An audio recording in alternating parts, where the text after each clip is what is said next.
desirable form of an investment. I guess specifically talking about when there is a lot of inflation, because that is, on the basis of these many financial authorities have concluded that bonds are an inherently undesirable form of investment. Constant income stocks are there by their very nature more desirable bonds. We have heard of charitable institutions be advised that the portfolios are this is quite the okay.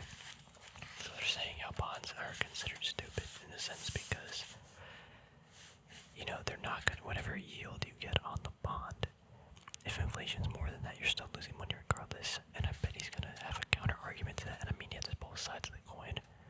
And what you should probably do, but yeah, I don't want to spend too much time on this because I want to specifically do the other topic. But I'm just trying to scan for anything.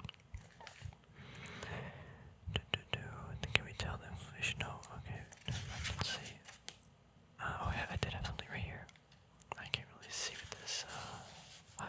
It's like faded, but is there persuasive reason to believe that common stocks will do much better in future years than they have in the last 5 years, half decade? Our answer is a critical question must be flat. No, common stocks may do better in the future than the past, but therefore from certain to do so. We must deal with these two different time elements. Okay, Okay, that actually wasn't about inflation. Inflation on corporate earnings, though. That could be, let's see if there's I kind of just want to see if there, I mean, obviously inflation should increase their earnings, but it's not like, it's not a nominal number, or is it nominal? I think I'm using my terms. Like a company can increase their, I guess specifically this year, let's say a company increases their earnings this year to last year, or revenue this year to last year by 8%. Well, inflation's 8%, so technically they didn't really increase their revenue 8%, if that makes sense. I guess obviously it depends on, if they're not selling, food and stuff like that, let's say. It obviously depends if their products are affected, or their services are affected by inflation, but I guess in general. Alright, anyway, I think I'm getting sidetracked. I'm going down a little rabbit hole that I want to continue further, but I think it's later in the book we talk about this. Margin safety, shareholders and management dividend policy, comparison of 8 pairs of companies. No, stock selection for the enterprising, stock selection for the defensive investor. Yeah, so we want either chapter 14, page 347, or page 376. Do we want defensive or enterprising? For the purpose of this video, let's focus on the defensive investor. It might be a little bit less fun, I guess, to talk about, but I want to see exactly 347. Actually, did I even bookmark it? Almost. I was almost there. Why did I bookmark this page? Actually, I think that's what we were talking about, the last time we opened up this book. But, yeah, I highlighted a lot in here, so this is a pretty important section. What was I gonna say about this? So this is my goal going into, not rereading this, but looking at what I highlighted and stuff is, so now the market's fallen a lot. I mean, obviously now it's kind of bounced a little bit, but I still think we go down a little further at these cheaper prices, like when is cheap? Again, it's all relative and such, but from this study aspect point of view, from Benjamin Graham's point of view, as well as is it James Swig? No, not James Swig. Yeah, Jason Swiggy. Close enough, or not close enough, but also his take on this. So that's one thing that I wanted to focus on. Now down here, I bookmarked this page, and also highlighted this. A sufficient strong financial condition for an industrial company's current assets should be at least twice the current liability, so-called 2-to-1 current ratio. I guess I would look for 1.5 at minimum, but I mean, yeah, 1.5 and above. 2 is great. As long as long-term debt should not exceed the net current assets or working capital, that's one thing we do look for. For public utility companies, the debt should not exceed twice the stock equity and book value. I guess I think for Verizon, if Verizon a utility, I would almost consider it, even though it's probably not utility per se, but yeah, what was I going with this 2-to-1 current ratio and the work? So this is just making sure that the company's not too leveraged, and that is the working capital aspect of it. Something I really look for. I guess is it working capital? No, it's working debt. No, what's the ratio again? working capital is just current assets minus current liabilities, but then that ratio, I'm blanking out. Anyway, some earnings for common stock past 10 years. Uninterrupted dividend payments for 20 years. A minimum increase of at least 1/3 in per share earnings in the past 10 years, using 3-year averages at the beginning. At the beginning of what? Oh, at the beginning. I'm bookmarked it down here. And. So the company's got a decent market cap size. It's got to be not that leveraged. Have a lot of cap, or I guess, yeah, in good, strong financial condition. Just don't have a lot of debt relative to the amount of money, their cash they have. Stable earnings, nice dividend payment, uninterrupted. But earnings growth, let me reread this. Minimum increase of at least 1/3 in per share earnings in the past 10 years using 3-year averages. So you want about a 30, 1/3. So they want their it says EPS to be in 10 years. EPS of about 3%. Wait, no, yeah, a 30%, roughly speaking, 30% increase in the EPS over 10 years. I mean, this isn't gonna be perfect, but where's my calculator? I really gotta get a calculator over here. But 10 years, how do we do this? Or how do I want to do this? Every 10 years, let's say, sure, we'll just do that. Okay, yeah, so I guess this makes sense, about a 3 to 4% growth per year. Now, obviously it's not, the number I just put up isn't perfect, like, because of how did the percentages work, but not too fast of growth, but you need to see some sort of growth. Moderate PE, yeah. No, current price should not be more than 15 times average earnings in the past 3 years. So this is important because it's like, okay, well, it's always relative, but yeah, but that's going back to the earnings growth. We're not expecting that much growth. So actually, really interesting point here. Actually, really interesting. At least 1/3 earned EPS in the past 10 years. Okay. So at least my interpretation of this is, if we are looking for a minimum of a 3% growth a year, roughly speaking, like it might be, I need to like do this on it, because if you go 2%, 2%, 2%, 2%, is that, what is, I don't know the formula off my head, it's probably really simple, but let's just do this really quick. Let's say you make let's say you make $100, right, and then you multiply that by 0.02. I mean, what's up, be 102, so 102, this is going to be rough though, but 102, and then times 0.02, you're making 2%. So this is plus 102, right? This over 10 years should be 30%, or, anyway, I'm going off a tangent, but I can't do that in my head right now. I need to go to some Excel sheet and easily input that. But if we're looking for this growth, and we're looking for this, a maximum of this PE, then, that makes complete sense. Like, so if it's more, I mean, obviously, if we're looking for a company to grow like 5-10% a year, we're not looking for a 15 PE, but we're saying a minimum of that percent and a maximum of this. We're creating a really tight range, because again, the PE, how you should value the company from a price to earnings or price to free cash flow point of view, depends on the growth. But we identified the growth here, or defined the growth that we're looking for. That's cool. I didn't pick that up like the first like 5 times I read this. I looked at this. Probably because I'm dumb. So the current price should not be more than 1.5 times the book value. It depends on the company. If your company has a lot of assets, like physical assets, you can probably use this ratio. But like Google is a great example. Google is a great company with like almost no physical assets, so the book value is going to be like why would you wouldn't value the company off the book value? Just something to keep in mind, I guess. But I just wanted to put that there. Let's see, what I highlight this chart. What is there? Applications or criteria that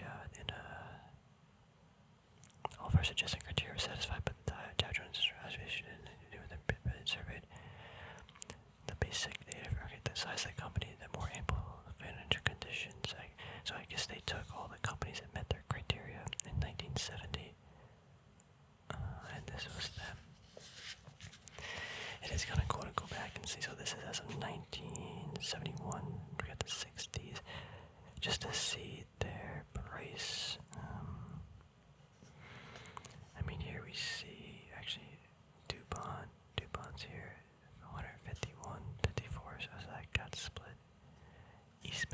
GE,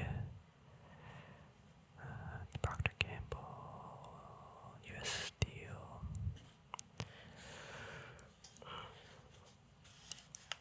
I guess I just highlighted that because I wanted to see. Actually, yeah, so I wanted to go back. So this is how I would set up my Excel spreadsheet. You got company price, EPS. I mean, I would also have free cash flow per share. I think that's a super important metric. Like dividends since, I don't know if that really matters. Net asset value, maybe depending on the company. Current dividend, yeah, maybe I'd definitely put more information here. But I mean, again, this is a book and just kind of meant to show only some things. Fast forward this. I didn't highlight anything else here. Development of food prices and price earnings ratios are very standard. Our old ally experience tells us here that it's better to sell and pay the tax than not to sell and repent. So, like, that's the interesting thing. It's like, what I'm gonna say is gonna be contradictory right now to a lot of things people say on YouTube. But, or at least like the hype things. But, and I don't know if I agree with it again, what I'm gonna say, but I should just say it anyway. Like, when you buy these older defensive assets, or not older, but these defensive plays that have the dividend, they're whatever. Like, they're not buying. No company is ever a buy and hold forever. Like in what's the word? Like or to defined form. If you say you buy and hold this company forever, like forever is a long time. You never do that ever. You never hold something forever. That's a good way to put it. Because a company is never going to be run forever. Now we put a time on it. Let's say 100 years or like 150 years. Now that's almost forever because it's like our lifetime, right? But like in general, like the market again is always going to do ups and downs and all these things, and companies are going to do that too. But most companies don't last forever. It's just how it is. And sometimes if they come like recently, if the market's at like 3 standard deviations from a mean, and you have some of these assets, it's like, sure, you might have a good position to, like, you might be super low, you might have a huge gain, but your dividend yield might be nice, but like, if you're up like mad, like hundreds of percents or something, does your like 5-10% yield really matter that much? Because again, it's a tough conversation. It's gonna depend on the individual investor, but I'm just saying that like sometimes you gotta sell. Sometimes you just gotta sell. And nothing is ever a buy and hold forever. Ever. But I guess 100 years is basically forever for our lifetimes, right? Let's see if an analyst were agreed that one particular stock was better than the rest, the issue would quickly advance to a price to offset previous advantages. Yeah, he's talking about the efficient market hypothesis. I mean, if you believe in is it trading or like gaining an edge in the market, the efficient market hypothesis is like dumb. I'm not gonna say it's disproven, but it just doesn't make any sense. It's like on paper, the efficient market hypothesis makes sense, but in real life, it doesn't make any sense because that's not how people behave. Not everybody has the same like information at the same time, or nobody digests it in the same way. So yeah, that's my little rant about that. Work will prove good or bad depending on what will happen and not what has happened. To be sure, every competent analyst looks forward to the future rather than backward to the past and realizes that their future, their work, okay, blah, blah, blah, blah. So I actually really like this quote. We invest in the present, but we invest for the future, and unfortunately, the future is almost entirely uncertain. Yeah, again, like, you could look back on a company and see, oh, this company's great, paying a dividend for 100 years, like, let's say 3M or something like that. But, like, that doesn't mean they'll do it for another 100 years. And the interesting thing is, like, looking at 3M as an example, because I own the company and I already looked at it a bunch. We talk about this, I think, a couple times too, but they have a lot of debt. Their free cash flow is pretty low compared to their payout ratio. They're paying out a lot of money in dividends. They're barely increasing it for the last like 2 or 3 years. Their revenue's expected not to grow that much. Their PE's, like what I'm trying to say is, just because the company's been paying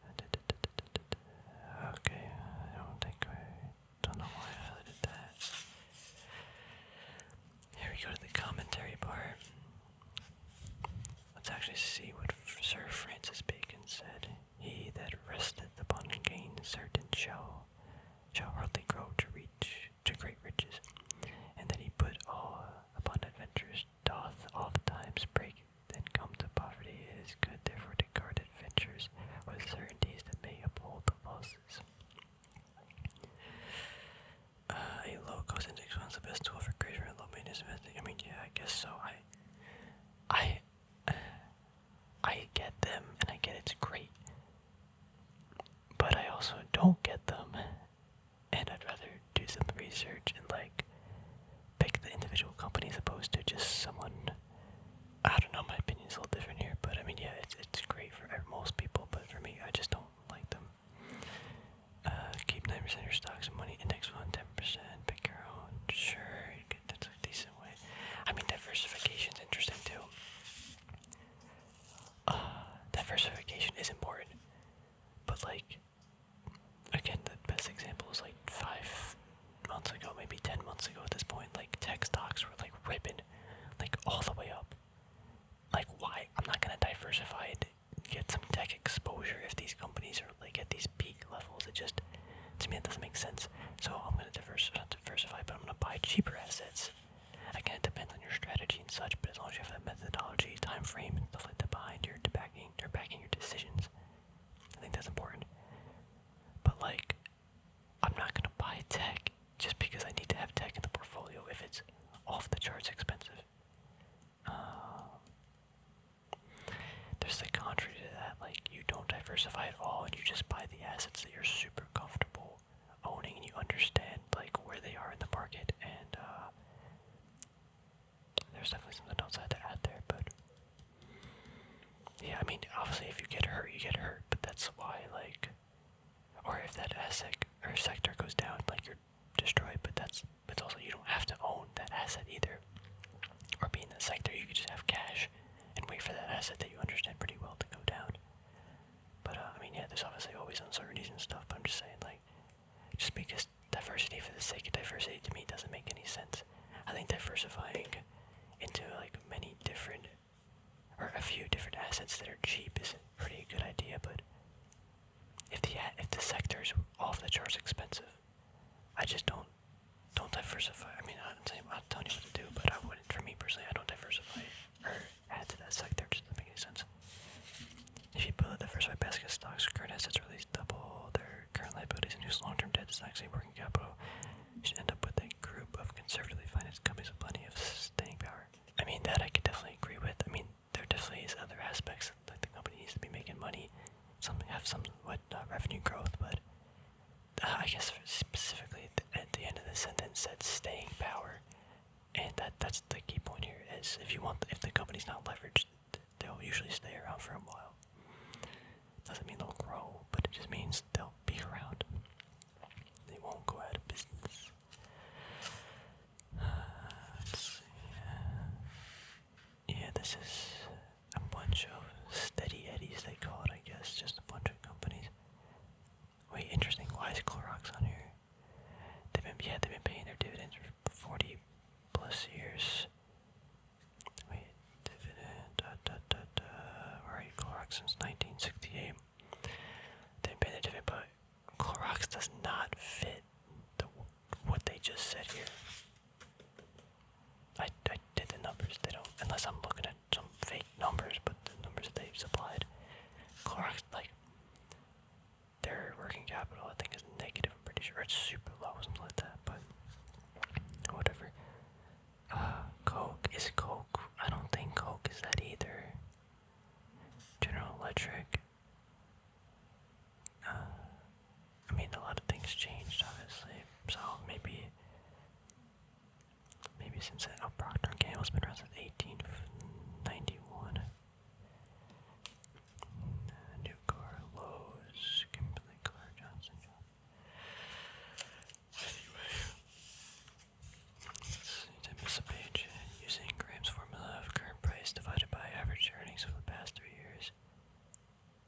Oh, so yeah, his price to earning is just a 3-year. I mean, I think that's what I do too. I guess I took that from here, maybe subconsciously, because I didn't like be like, okay, there it is, I'm putting it in my like equation So, moderate price to book 1.5. Companies today are priced at higher price to book multiple than, yeah, because I think they talk about here. Maybe not. What about grant suggestion you multiply the PE ratio by the price to book and see whether the result number is below 2, 22.5. Okay. Okay, now we can, we have a little bit of time to, I mean, we can make an hour-long video if I want, but after a little while my throat's like, I got tea though. I kinda wanna see, did I highlight, wait, did I not like even read this, I read this chapter, but I didn't highlight like anything. Maybe I had it in the back. History has shown us that yesterday's losers are often tomorrow's winners. I guess so. Let's see. I really did not highlight anything here. I guess I just went to the commentary. Return on invested capital. Owner's earnings divided by invested capital. Net earnings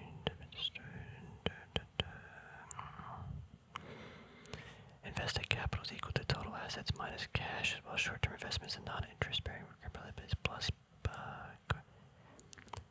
the return on invested capital is virtues of showing after. Okay, I don't care about this now. I know why they disregarded return on invested capital. Warren's way. No matter what techniques they use in picking stocks, successful investors have always two things in common. First, they are disciplined and consistent, refusing to change their approach even when it is unfashionable. Second, they think a great deal about what they do and how they do it, but they pay very little attention to what the market is doing. I mean, that's how I kind of feel right now about, again, I could be completely wrong. Just want to make that clear, but, definitely Intel, Foot Locker, Walgreens. I feel those are the big three that are, I mean, Foot Locker actually got, like, ripped up, like, was it 20-something% the last few weeks? But I mean, I'm still down pretty negative. But like companies like that, like especially Intel's getting smoked. I could be wrong, but again, I feel like I guess you gotta have a little faith too, right? But crunch out the numbers, it looks pretty spicy. But Walgreens, I just don't like how they have negative working capital. If they were a little bit less leveraged, I would feel better. But that company's dirt cheap too from a price valuation and a free cash flow valuation. I know they're selling, again, their Boots Alliance, so their EPA, their PE should be higher than I guess what it, or it will be, sorry, their earnings are going to be a lot less, so their PE should be higher, and that's so the market's kind of valuing it, or devaluing it a little bit, so I guess I sort of understand that aspect. Yeah. Anyway, though, is there any, I kind of want to mention like one or two more things about this chapter. So, I mean, okay, honestly, like, yeah, so here are let's see, like 7 things, and I could take out one of them. 7 things to making sure the company's spicy. The size of it's not too small, but they have like decent market exposure.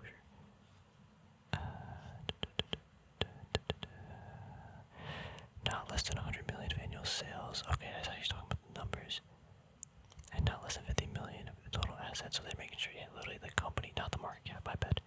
I guess literally the enterprise value, I think that is it. How much do they own? Are they doing good numbers per year, like from $1 million point of view? That size, not market cap. Good financial condition, not leveraged. To me, that's like one of the most important, though. Got good earnings for at least 10 years of consistent positive earnings. Uninterrupted dividend, 20 years. I mean, like, that's again an arbitrary number. I think 10 might be too low, but 30 might be like if it's like 15, like is that really gonna? Oh, it's not 20. You know, just use your judgment. The earnings growth combined with the price to earnings, so at least 3% growth. Increase share 10 years, so minimum increase. Again, that's the thing. Just because they've increased, let's say 3 to 5% per year over the last, or every year consistent. I guess